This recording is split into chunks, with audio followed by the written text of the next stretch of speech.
Assalamualaikum warahmatullahi wabarakatuh. Kami dari kelompok 4 ingin mempresentasikan tentang Geopolitik Indonesia.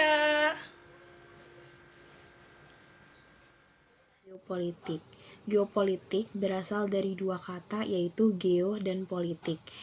Geo berarti bumi dan politik. Berarti juga kekuatan yang didasarkan pada menentukan alternatif dalam kebijakan nasional untuk mewujudkan tujuan nasional. Pengertian geopolitik sebagai satu kesatuan adalah sebuah kebijakan politik suatu negara yang memanfaatkan geopolitik sebagai basis penguasaan ruang hidup demi terjaminnya kelangsungan hidup dan pengembangan kehidupan negara yang bersangkutan, suatu kearifan yang sangatlah relevan.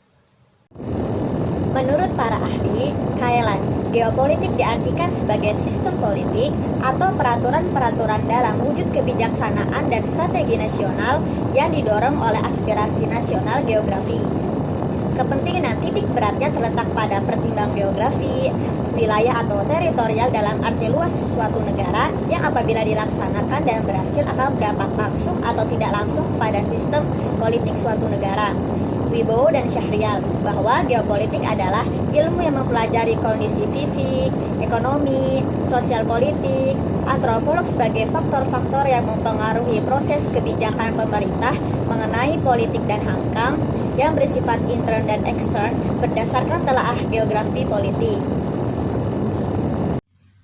Menurut Hayati dan Ahmad Yani, objek situasi geografi politik adalah tidak terlepas dari negara. Suatu negara dalam menetapkan garis kebijakan nasionalnya dalam berbagai aspek harus memperhatikan relasi antara kehidupan politik dan aktivitas politik dengan kondisi atau wilayah negara tersebut. Selain itu, geografi politik juga mempelajari demografi suatu negara terkait dengan potensi dan jumlah sumber daya manusianya. Apakah keadaan demografi menjadi kekuatan atau justru menjadi kelemahan atau beban bagi suatu negara?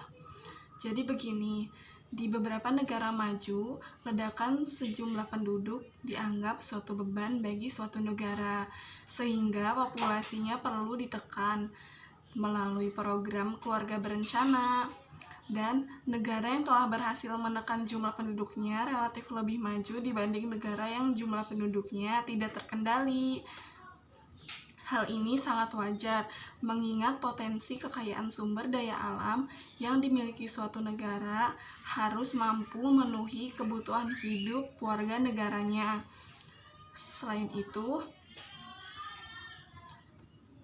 mempelajari keadaan geografi, geopolitik juga mengkaji keadaan atau potensi sumber daya alam yang dimilikinya loh. Wawasan Nusantara sebagai geopolitik Indonesia. Itu yang pertama ada latar belakang pemikiran berdasarkan falsafah Pancasila.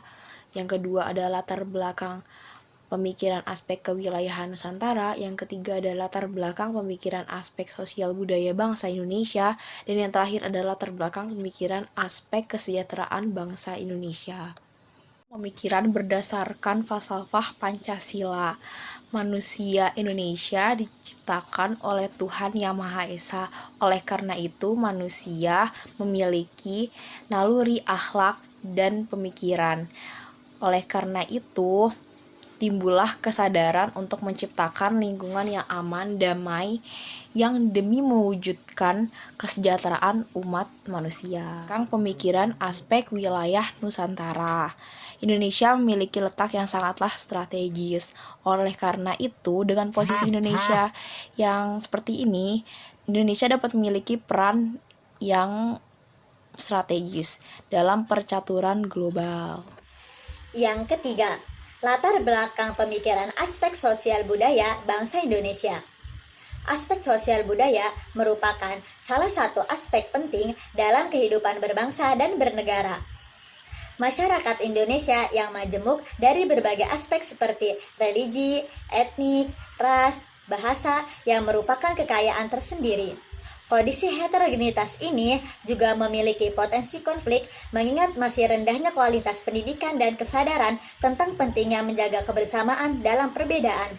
Pada awal kemerdekaan, para Junding Father bangsa menyadari akan keberagaman ini, sehingga diusahakan untuk menyadarkan pentingnya saling menghargai berbagai macam perbedaan itu. Yang keempat, latar belakang pemikiran aspek kesejahteraan bangsa Indonesia.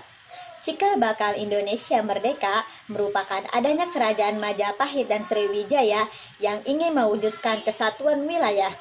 Masuknya penjajahan membuktikan bahwa Indonesia merupakan negara yang memiliki kekayaan alam yang melimpah. Melalui forum internasional, Indonesia berjuang untuk menegaskan aspek wilayah, baik laut maupun darat, yang integral dan utuh milik Indonesia. Dengan keutuhan akan hak kepemilikan wilayah ini akan mendorong terciptanya kesejahteraan bagi seluruh rakyat Indonesia. Konsep dasar wawasan Nusantara. Wawasan Nusantara merupakan penjabaran dari nilai cinta tanah air dengan segala aspek kehidupan di dalamnya yang merupakan satu kesatuan dalam bidang ideologi, politik, ekonomi, sosial budaya, dan pertahanan keamanan negara. 3. Wawasan Nusantara sebagai wawasan nasional Indonesia. Wawasan Nusantara sebagai landasan geopolitik Indonesia yaitu suatu cara pandang dan sikap bangsa Indonesia untuk mengenali diri dan lingkungannya yang serba beragam dan bernilai strategis dengan mengutamakan persatuan dan kesatuan wilayah dan tetap menghargai serta menghormati kebinekaan dalam setiap aspek kehidupan nasional untuk mencapai tujuan nasional. Wawasan Nusantara merupakan geopolitik bangsa Indonesia karena dalamnya terkandung ajaran yang bersumber dari Pancasila dan dilandasi dengan Undang-Undang Dasar 1945. Para pendiri negara Republik Indonesia meletakkan dasar-dasar geopolitik Indonesia melalui Ikrar Sumpah Pemuda, yaitu satu nusa, satu bangsa, dan satu bahasa. Hakikat yang terkandung dalam isi Sumpah Pemuda memiliki 3 unsur dari geopolitik Indonesia. Yang pertama, rasa kebangsaan. Rasa kebangsaan adalah dorongan emosional yang lahir dalam perasaan setiap warga negara. Yang kedua yaitu paham kebangsaan. Wujud dari paham kebangsaan antara lain A. Pemahaman dalam diri individu sebagai warga negara Indonesia tentang perwujudan Kepulauan Nusantara terhadap suatu kesatuan republik politik. Yang B. Pemahaman yang luas pada individu dan masyarakat tentang perwujudan Nusantara sebagai satu kesatuan sosial dan budaya. Yang C. Yaitu pemahaman bahwa Kepulauan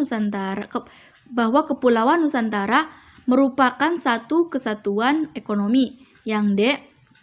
Pemahaman yang luas, pemahaman bahwa wilayah Kepulauan Nusantara merupakan satu kesatuan pertahanan dan keamanan.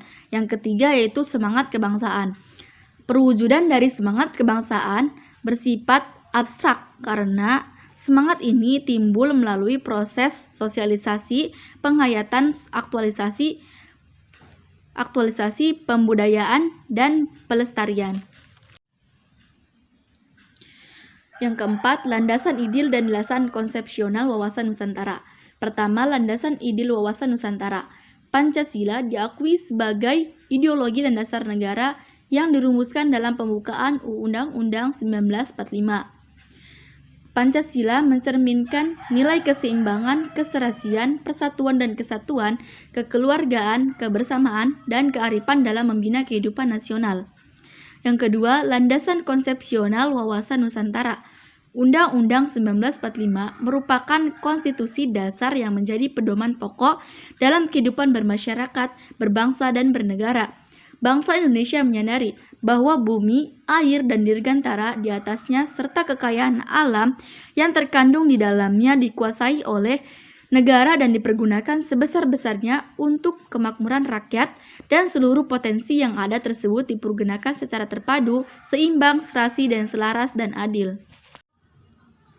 Kelima, yaitu hakikat dan asas wawasan Nusantara. Hakikat dan asas wawasan Nusantara adalah keturunan Nusantara dalam pengertian cara pandang yang selalu utuh dan menyeluruh dalam lingkup Nusantara untuk kepentingan nasional. Hal tersebut berarti bahwa setiap warga negara dan aparatur negara harus berpikir, bersikap, dan bertindak secara utuh dan menyeluruh demi kepentingan bangsa suatu negara Indonesia. Asas wawasan Nusantara merupakan ketentuan-ketentuan atau kaidah-kaidah dasar yang harus dipatuhi, ditaati, dipelihara, dan diciptakan demi taat dan setia kepada komponen pembentuk bangsa Indonesia, yaitu suku, bangsa, golongan, terhadap kesepakatan bersama. Asas wawasan Nusantara terdiri dari kepentingan bersama, keadilan, kejujuran, solidaritas, kerjasama, dan kesetiaan, di mana kepentingan bersama ini bertujuan untuk tercapainya kesejahteraan dan rasa aman yang lebih baik dari sebelumnya. Keadilan berarti kesesuaian pembagian hasil dengan adil terhadap kegiatan baik perseorangan, golongan, kelompok, maupun daerah. Ketiga, ada kejujuran, yaitu keberanian berpikir, berkata, dan bertindak sesuai dengan realita dan benar demi kemajuan bangsa dan negara. Selanjutnya, solidaritas, yaitu perlunya rasa setia kawan, mau memberi dan rela berkorban untuk orang lain tanpa meninggalkan ciri dan karakter budaya masing-masing. Kemudian, kerjasama, yaitu adanya koordinasi dan saling pengertian yang didasarkan atas kesetaraan.